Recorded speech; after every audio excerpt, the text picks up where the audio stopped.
এয়া আকাশবাণী গুৱাহাটী বাতৰি পঢ়িছো দীক্ষিতা শৰ্মাই লোকসভা নিৰ্বাচনৰ দ্বিতীয় পৰ্যায়ৰ ভোটগ্ৰহণৰ দিন চমু চাপি অহাৰ পৰিপ্ৰেক্ষিতত ৰাজ্যৰ ৰাজনৈতিক দলসমূহৰ প্ৰচাৰ অভিযানত ব্যাপক তৎপৰতা পৰিলক্ষিত হৈছে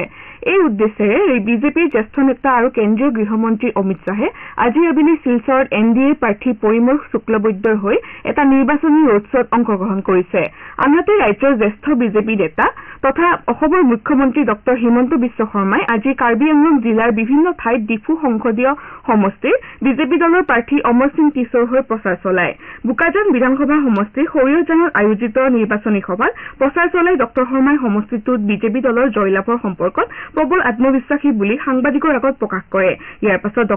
ডক্টৰ শৰ্মাই হাওৰাঘাট আৰু বৈঠালাংছত অন্য দুখন নিৰ্বাচনী সভাত অংশগ্ৰহণ কৰে ৰাজ্যৰ জলসম্পদ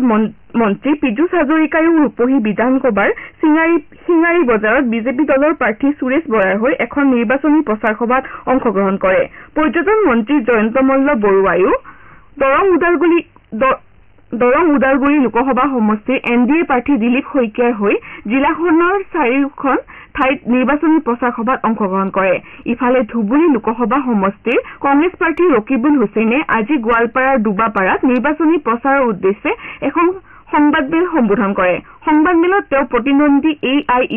AIUDF আৰু শাসকীয় পক্ষক তীব্ৰ সমালোচনা কৰে একেদৰে নগাঁও লোকসভা সমষ্টিৰ কংগ্ৰেছ প্ৰাৰ্থী প্ৰদ্যুৎ বৰদলৈয়েও ৰূপহীহাটৰ বৰালিমাৰীত এখন নিৰ্বাচনী প্ৰচাৰ সভাত অংশগ্ৰহণ কৰে উল্লেখযোগ্য যে দ্বিতীয় পৰ্যায়ত ৰাজ্যখনত 5টা সমষ্টি দৰং উদালগুৰি কৰিমগঞ্জ ডিফু শিলচৰ আৰু নগাঁও সমষ্টিৰ বাবে ভোটগ্ৰহণ কৰা হ'ব কোকৰাঝাৰ লোকসভা সমষ্টিৰ দুবাৰৰ সাংসদ নৱকুমাৰ শৰণীয়াৰ মনোনয়ন পত্ৰ অবৈধ বুলি নিৰ্বাচন আয়োগে এটা নিৰ্দেশযোগে ঘোষণা কৰিছে এই সংক্ৰান্তত কোকৰাঝাৰ সমষ্টিৰ মুঠ 16খন মনোনয়ন পত্ৰৰ ভিতৰত নৱকুমাৰ শৰণীয়াৰ মনোনয়ন পত্ৰ পৰীক্ষণৰ সময়ত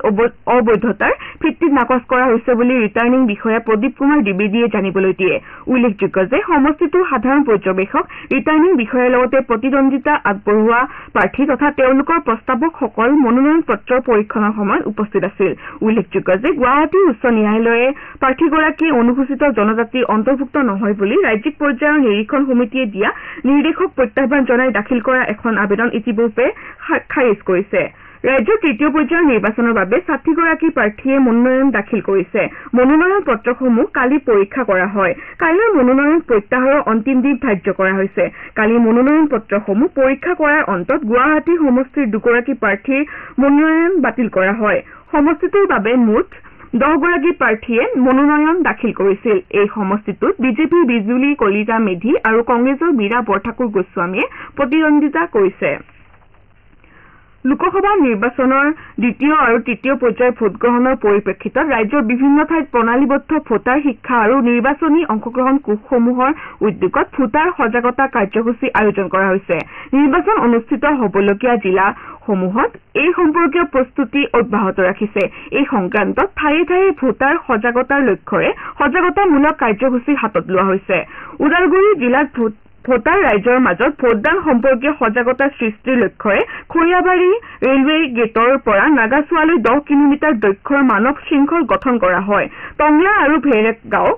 বিধানসভা সমষ্টিৰ কেইবাহাজাৰ মহিলাই জিলা নিৰ্বাচনী বিভাগৰ উদ্যোগত এই কাৰ্যসূচীত ভাগ লয় বঙাইগাঁও জিলা প্ৰশাসনে তৃতীয় পৰ্যায়ৰ ভোটগ্ৰহণৰ বাবে প্ৰস্তুতি চলোৱাৰ লগতে কোনো ধৰণৰ সম্ভাৱ্য অপ্ৰীতিকৰ ঘটনা প্ৰতিৰোধ কৰিবলৈ জিলাখনৰ সকলো নথিভুক্ত আৰু পঞ্জীভুক্ত মৰণাস্ত্ৰ প্ৰশাসনৰ হাতত জমা কৰিবলৈ নিৰ্দেশ জাৰি কৰে এই নিৰ্দেশৰ ভিত্তিত জিলাখনৰ মুঠ 103টা ব্যক্তিগত মৰণাস্ত্ৰ জিলা প্ৰশাসনৰ হাতত জমা দিয়া হয় ইয়াৰ লগতে বিত্তীয় প্ৰতিষ্ঠানসমূহৰ নথিভুক্ত মৰণাস্ত্ৰসমূহৰো বিধিগত ব্যৱস্থা গ্ৰহণ কৰা হৈছে বুলি জিলাখনৰ আয়ুক্তগৰাকীয়ে প্ৰকাশ কৰিছে উল্লেখযোগ্য যে জিলাখনত নিৰ্বাচনী প্ৰস্তুতি সম্পৰ্কীয় সকলো দিশৰ আলোচনা কৰিবৰ বাবে আজি জিলা আয়ুক্ত কাৰ্যালয়ত বিভিন্ন ৰাজনৈতিক দলৰ প্ৰতিনিধিসকলৰ সৈতে আয়ুক্তগৰাকীয়ে এখন সভাত অংশগ্ৰহণ কৰে ৰাষ্ট্ৰীয় পৰীক্ষণ সংস্থাই 2024 বৰ্ষৰ জুন মাহত অনুষ্ঠিত হ'বলগীয়া বিশ্ববিদ্যালয় অনুদান আয়োগক ৰাষ্ট্ৰীয় যোগ্যতা নিৰূপণকাৰী পৰীক্ষা UGC নেটৰ বাবে পঞ্জীয়নৰ প্ৰক্ৰিয়া আৰম্ভ কৰিছে পঞ্জীয়নৰ প্ৰক্ৰিয়া 10 মেলৈকে অব্যাহত থাকিব আৰু অনলাইনযোগে পৰীক্ষা মাচুল জমা কৰাৰ বাবে 12 মে অন্তিম দিন ধাৰ্য কৰা হৈছে নেট পৰীক্ষাত উত্তীৰ্ণ হ'লে জুনিয়ৰ ৰিচাৰ্চ ফেলোশ্বিপ প্ৰদান কৰা হয় আৰু এনে শিক্ষাৰ্থীসকলে সহকাৰী অধ্যাপক পদত নিযুক্তিৰ বাবে যোগ্যতা লাভ কৰে এতিয়া বাতৰি ইমানতে অন্ত পৰিল